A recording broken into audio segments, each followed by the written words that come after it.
अब हम आपका अगला क्वेश्चन पढ़ते हैं। साझेदारी संलेख किसे कहते हैं? साझेदारी संलेख की परिभाषा।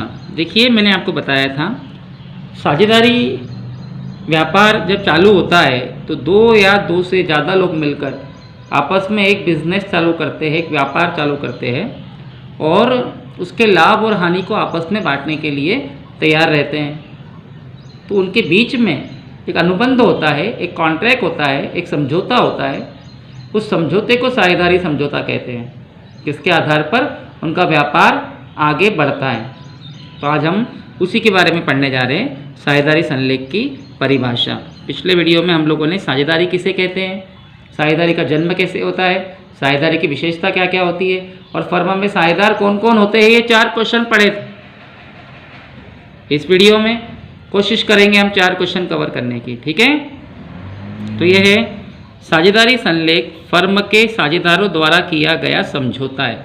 समझौता मतलब कॉन्ट्रैक्ट, ठीक है, जिसमें साझेदारों के पारस्परिक अधिकार यानी साझेदारों के क्या क्या अधिकार होंगे, उनके क्या कर्तव्य होंगे, उनके क्या दायित्व होंगे, इसका उल्लेख होता है। मतलब कौन से साझेदार के क्या अधिकार होंगे, किस साझेदार के क्या कर्तव्य होंगे और किस साझेदार के क्या दायित्व होंगे, इसका उल्लेख होता है। और व्यवसाय को चलाने की शर्तें भी होती है कि भाई इस व्यवसाय को चलाने की कंडीशंस क्या है, नियम होते हैं और ये सारी शर्तें और नियम साझेदारी संलेख में लिखे जाते हैं। मतलब एक कागज़ का टुकड़ा होता है जिसमें साझेदारों के अधिकार, कर्तव्य, दायित्व और साझेदारी व्यवसाय चलाने की शर्तें और नियम लिखे जाते हैं। इसे साझेदारी समझौता कहते हैं, साझेदारी अंतर नियम भी कह सकते हैं, साझेदारी संविदा भी कह सकते हैं और साझेदारी का विधान भी कह सकते हैं। मतलब एक कागज़ का टुकड़ा जिसमें साझेदारी के सारे नियम और शर्तों का उल्लेख होता है, उसे साझेदारी संलेख कहते हैं, ठीक है। इस संलेख में सामान्यतः फर्म का नाम लिखा जाता है कि फर्म का नाम क्या होगा, व्यापार का स्वभाव होता है कि व्यापार का स्वभाव क्या होगा, किस प्रकार का व्यापार होगा, प्रत्येक साझेदार द्वारा लगाई गई पूंजी का उल्लेख होता है, लाभ हानि की राशि की बांटने की विधि का उल्लेख होता है, पूंजी पर कितना ब्याज मिलेगा, आहरण पे कितना ब्याज देना पड़ेगा, साझेदार को कितना वेतन दिया जाएगा, ख्याति का मूल्यांकन कैसे होगा, हिसाब किताब किस प्रणाली पर रखा जाएगा, आदि बातें लिखी रहती है, ठीक है, ठीक है ना। यदि साझेदारी संलेख में किसी शर्त का उल्लेख नहीं है, यानी साझेदारी संलेख में यदि किसी शर्त का उल्लेख नहीं है तो किसी मतभेद के निवारण के विषय में समझौता मौन रहता है। मतलब अगर साझेदारी में कोई मतभेद हो जाए और उसके बारे में संलेख में उस शर्तों के कागज़ में कोई उल्लेख नहीं है तो वहाँ नियम मौन माने जाते हैं। मतलब ऐसी दशा में साझेदारी अधिनियम का अनुसरण किया जाता है। मतलब ऐसी दशा में साझेदारी अधिनियम लागू होता है 1932। तो साझेदारी संलेख क्या होता है, एक कागज़ का छोटा सा टुकड़ा होता है जिस पर साझेदार आपस में मिलकर एक कॉन्ट्रैक्ट साइन करते हैं जिसमें साझेदारों के नियम, शर्तें, पूंजी, आहरण, वेतन आदि की जानकारी लिखी जाती है। साझेदारों के कर्तव्य क्या होंगे, अधिकार क्या होंगे, उसमें बताया जाता है, ठीक है। अगला क्वेश्चन है साझेदारी की आवश्यकता। भारतीय साझेदारी अधिनियम 1932 के अनुसार साझेदारी की स्थापना करने के लिए साझेदारों के बीच अनुबंध या ठहराव समझौता होना चाहिए। मतलब समझौता होना जरूरी है, चाहे कुछ भी हो भाई, बिना समझौते के साझेदारी नहीं हो सकती, इसका ध्यान रखें। यदि आप साझेदार हो तो आपको आपस में समझौता करना पड़ेगा, ठीक है। यह समझौता मौखिक भी हो सकता है और लिखित भी हो सकता है। इस प्रकार की साझेदारी का पंजीयन ऐच्छिक होता है। आप पंजीयन करवाओ या ना करवाओ, ये ऐच्छिक होता है, आप पे डिपेंड करता है।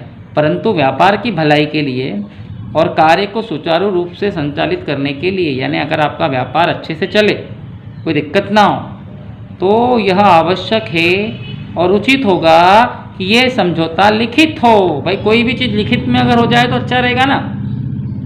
समझौता मौखिक भी हो सकता है, लिखित भी हो सकता है, लेकिन लिखित में अगर हो जाए तो अच्छा रहेगा। इस संबंध में समझौते की शर्तें पहले से ही निश्चित कर ली जाती है। मतलब साझेदारों के बीच में क्या समझौता होगा ये पहले ही डिसाइड कर लिया जाता है और उन पर सभी साझेदारों के हस्ताक्षर कर लिए जाते हैं, ठीक है, और रजिस्टर भी करवा लिया जाता है। और भी अच्छा होगा स्पष्ट समझौता साझेदारी के लिए आवश्यक होता है। मतलब साझेदार आपस में मिलकर समझौता कर ले तो ये और भी अच्छा होगा भविष्य में, और लिखित होना चाहिए, ये तो और भी अच्छा होगा। ठीक है,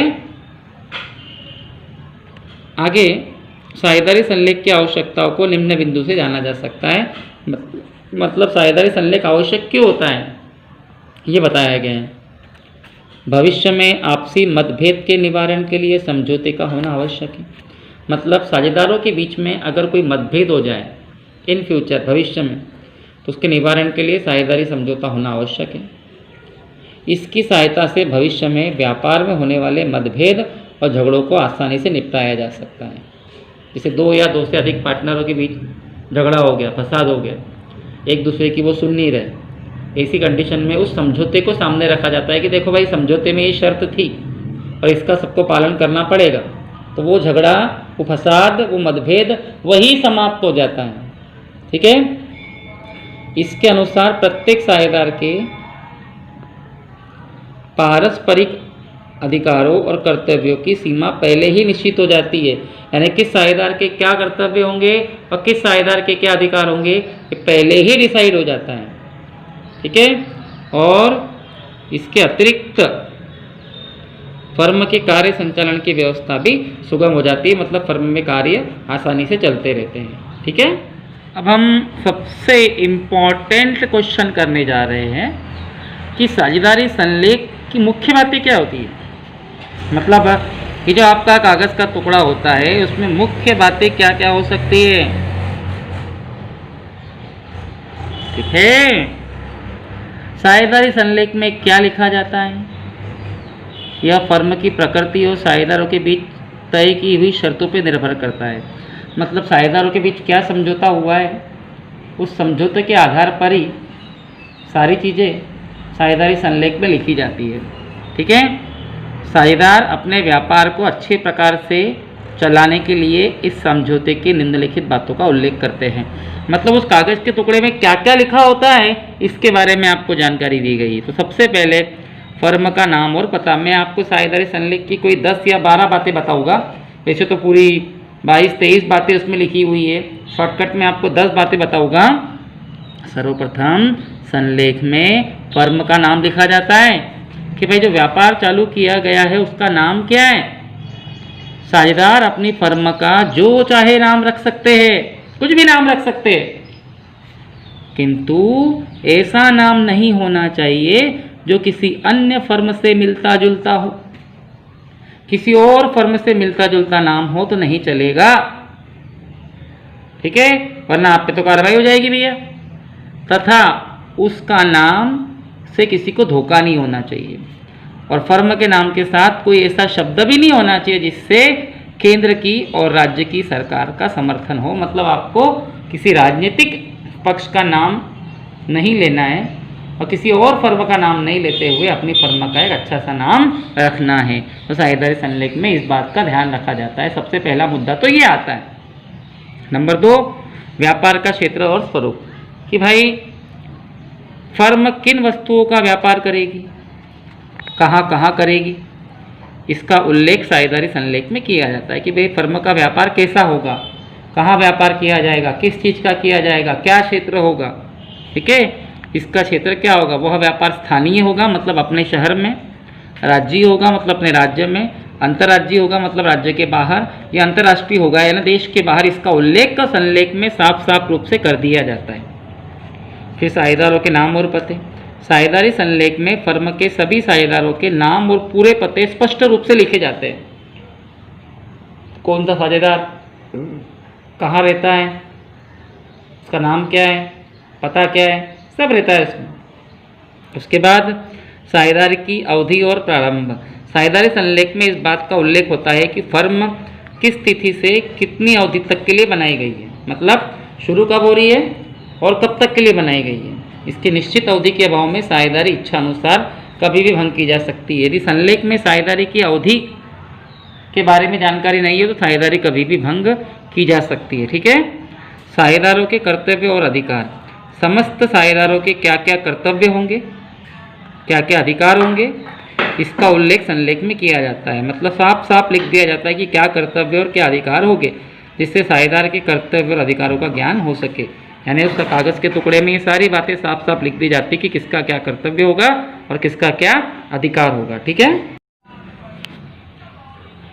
इसके बाद साझेदारों की पूंजी, मैंने आपको बताया था इंट्रोडक्शन में कि साझेदार को पूंजी लगाना जरूरी होता है। ठीक है।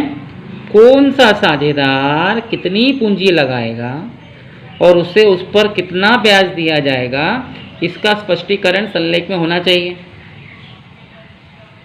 मतलब उस कागज के टुकड़े में साफ साफ लिखा होना चाहिए कि किस साझेदार को कब और कितनी पूंजी लगाई जाएगी और उसके ऊपर कितना ब्याज मिलेगा। ठीक है। ब्याज के संबंध में कोई उल्लेख ना हो तो साझेदारों को पूंजी का ब्याज नहीं दिया जाएगा, इसका ध्यान रखना। अगर संलेख में पूंजी के ब्याज की जानकारी नहीं है तो उससे पूंजी का ब्याज नहीं मिलेगा। यदि साझेदारी व्यवसाय में हानि हो तो पूंजी पर ब्याज का उल्लेख होने पर भी ब्याज नहीं दिया जाएगा। इसका मतलब साफ है कि अगर पार्टनरशिप बिजनेस में प्रॉफिट हो रहा हो तो पूंजी का ब्याज दिया जाएगा और लॉस हो रहा हो तो नहीं दिया जाएगा, भले ही संलेख में लिखा हो चाहे ना लिखा हो। ठीक है। साझेदार द्वारा ऋण देना, यदि साझेदार फर्मों को ऋण देता है, देखिए ये एक इम्पॉर्टेंट चीज़ है कि अगर फर्म का साझेदार फर्म को ऋण दे सकता है तो बिल्कुल देगा। यानी फर्म बाहर से कर्जा न लेते हुए अपने ही किसी साझेदार से ऋण ले सकती है। ठीक है। यदि साझेदारी फर्म को ऋण देते हैं तो उन्हें किस दर से ब्याज दिया जाएगा, ऋण की अवधि कितनी होगी, किस तरीके से चुकाई जाएगी, आदि बातें भी संलेख में लिखी जाती है। ठीक है। साझेदारों द्वारा आहरण, संलेख में यह भी लिखा जाता है कि क्या फर्म के साझेदार निजी कार्य के रूप में रुपया ले सकते हैं, यानी फर्म से आहरण कर सकते हैं, और अगर आहरण करना है तो कितनी रकम का आहरण कर सकते हैं, कब तक कर सकते हैं और उस पर उन्हें कितना ब्याज दिया जाएगा, ये इसका उल्लेख होता है। फिर लाभ और हानि का विभाजन, देखिए मैंने बताया था कि साझेदार आपस में लाभ हानि बांटने के लिए व्यापार करते हैं। ठीक है। तो साझेदारों के बीच लाभ या हानि का विभाजन किस रूप में होगा अनिवार्य नहीं है। जिस अनुपात में उन्हें पूंजी लगाई है उसी अनुपात में लाभ हानि का विभाजन हो। जरूरी नहीं है कि उन्होंने जैसी पूंजी लगाई है वैसी लाभ हानि का विभाजन हो। लाभ हानि के विभाजन का तरीका संलेख में होना चाहिए, और अगर लाभ हानि का विभाजन का अनुपात नहीं दिया है तो समान अनुपात में बांटा जाएगा, मैंने आपको बताया था। ठीक है। फिर साझेदारों का कमीशन और वेतन, यदि किसी साझेदार को उसके अधिक कार्य करने के रूप में किसी प्रकार का वेतन और कमीशन दिया जाता है तो इसका उल्लेख भी संलेख में कर दिया जाता है, और साझेदार को कमीशन वेतन पाने का अधिकार नहीं होगा। जैसे संलेख में अगर लिखा है कि साझेदार को कमीशन वेतन मिलेगा तो मिलेगा, और अगर संलेख में इसके बारे में कोई जानकारी नहीं है तो फिर साझेदार को किसी प्रकार का वेतन और कमीशन नहीं मिलेगा। ठीक है। उसके बाद ये 11 पॉइंट है। 12वां पॉइंट देख लीजिए आप, साझेदार का प्रवेश, यदि फर्म में किसी नए साझेदार को प्रवेश देना हो तो उसके नियम भी साझेदारी में स्पष्ट कर दिए जाते हैं। मतलब संलेख में साफ साफ लिख दिया जाता है कि नया साझेदार आएगा या नहीं। साझेदार की निवृत्ति, यदि कोई साझेदार हमेशा के लिए अवकाश ग्रहण करता है, मतलब जाना चाहता है, निवृत्त होना चाहता है, तो निवृत्ति पर उसके क्या अधिकार होंगे, क्या दायित्व होंगे, यह भी स्पष्ट कर दिया जाता है। मतलब जाने वाले साझेदार को उसके अधिकार कर्तव्य बता दिए जाते हैं, संलेख में लिख दिए जाते हैं। ठीक है। साझेदारी के नियमों का उल्लंघन, साझेदार द्वारा नियम और शर्तों का उल्लंघन करने पर उसके विरुद्ध क्या कार्रवाई की जाएगी, इसका उल्लेख भी उस कागज़ के टुकड़े में संलेख में कर दिया जाता है। साझेदारी का अंत कब होगा, साझेदारी व्यवसाय का अंत समापन किन परिस्थितियों में किया जाएगा, इसका उल्लेख संलेख में होना चाहिए। ठीक है। ये बहुत सारी बातें हैं ऐसी, इतने काफ़ी है आपके लिए। कोई 10 बातें आप याद रख लेना, साझेदारी संलेख की मुख्य बातें। और अब हम करने जा रहे हैं एक विशेष क्वेश्चन, साझेदारी संलेख के अभाव में लागू होने वाले नियम। साझेदारों में प्राय जो समझौता होता ही है, परंतु जब साझेदारी निकट के और उत्साही होते हैं तो बगैर समझौते की भी कारोबार कर लेते हैं। इसका मतलब क्या है भैया, इसका एक ही मतलब है, दो सगे भाई जब व्यापार करते हैं साझेदारी का तो वो संलेख क्यों बनाए, दोनों का आपस में दोनों का एक दूसरे पर बहुत भरोसा होता है। भाई हम तो सगे भाई हैं, हम तो बाप बेटे हैं, हम क्यों समझौता तैयार करें, जो उसका है वो मेरा है, जो मेरा है वो उसका है। लेकिन प्यार मोहब्बत व्यापार जगत में नहीं चलती। यहाँ संलेख तैयार करना आवश्यक होता है। बताता हूँ, साझेदारी में प्रायः समझौता होता है, परंतु जब साझेदार निकट के और उत्साही होते हैं तो बगैर समझौते के कारोबार चालू कर देते हैं। ऐसी परिस्थिति में साझेदारी फर्म भारतीय अधिनियम 1932 लागू होता है। ठीक है, और अधिनियम की धारा 9 से 17 तक उन व्यवस्थाओं का उल्लेख होता है जो समझौते के अभाव में साझेदारी पे लागू हो। मतलब ये है कि अगर साझेदारों ने आपस में समझौता किया है तो जो भी नियम लागू होंगे समझौते के अनुसार लागू होंगे, और अगर साझेदारों ने आपस में समझौता नहीं किया तो भारतीय साझेदारी 1932 के अधिनियम लागू होंगे, जो मैं आपको सिखाने जा रहा हूँ। जो ये देखिए, सबसे पहला नियम व्यापार संचालन। प्रत्येक साझेदार को व्यापार संचालन में भाग लेने का पूर्ण अधिकार होगा। कब? जब साझेदारी संलेख ना बना हो। साझेदारी संलेख बना हो, साझेदारों ने समझौता किया हो और समझौते में लिखा हो कि 2 साझेदार व्यापार को चलाएंगे, 2 ही चलाएंगे, एक चलाएगा तो एक ही चलाएगा, संलेख में लिखा हो तो। और अगर संलेख बना ही नहीं है तो साझेदारी संलेख के अभाव में प्रत्येक साझेदार को व्यापार संचालन में भाग लेने का अधिकार है। संलेख के अभाव में फर्म की संपत्ति का उपयोग, भाई साझेदारी संलेख बना है, उसमें लिखा है कि फर्म की संपत्ति का उपयोग फर्म के काम में किया जाएगा और केवल ए बी सी में से सी ही कर पाएगा, ऐसा लिखा है तो वही होगा। लेकिन अगर साझेदारी संलेख नहीं बना है, मतलब ये जो नियम पढ़ रहे हैं हम साझेदारी संलेख के अभाव में हैं, तो साझेदारी संलेख के अभाव में फर्म की संपत्ति का उपयोग केवल फर्म के कार्यों के लिए किया जाएगा, निजी कार्यों के लिए नहीं। मतलब अगर साझेदारी समझौता तैयार नहीं किया गया है तो ऐसी परिस्थिति में प्रत्येक साझेदार व्यापार के संचालन में भाग लेगा। फर्म की संपत्ति का उपयोग उन्हीं कार्यों में किया जाएगा जो व्यापार से संबंधित है, निजी कार्य के लिए नहीं। यदि साझेदारी संलेख नहीं बना है तो निजी लाभ का हिसाब कैसे होगा? यदि कोई साझेदार फर्म के नाम से फर्म संपत्ति का उपयोग से व्यक्तिगत लाभ कमाता है तो उसे ऐसा लाभ फर्म को देना पड़ेगा। जैसे एक डॉक्टर है, तीन डॉक्टर ने मिलकर एक हॉस्पिटल शुरू किया और उसमें से एक डॉक्टर अपना खुद का निजी क्लिनिक चालू करके लाभ कमा रहा है, तो संलेख के अभाव में बिना समझौते के उसे वो लाभ फर्म को देना पड़ेगा। यानी खुद की प्रॉपर्टी से कमाया हुआ पैसा भी फर्म का माना जाएगा अगर समझौता नहीं हो तो। प्रतिस्पर्धी व्यापार का लाभ, यदि कोई साझेदार फर्म से मिलता जुलता या प्रतियोगिता वाला लाभ अर्जित करता है तो उसे ऐसा लाभ भी फर्म को देना पड़ेगा। ये सारे नियम कौन से हैं? जब साझेदारी संलेख ना बनाओ तो ऐसे साझेदार जो व्यापार से बाहर जाकर व्यापार से मिलता जुलता कार्य कर रहे व्यापार के नाम से, तो उन्हें ऐसे लाभ को अपने ही फर्म को देना पड़ेगा।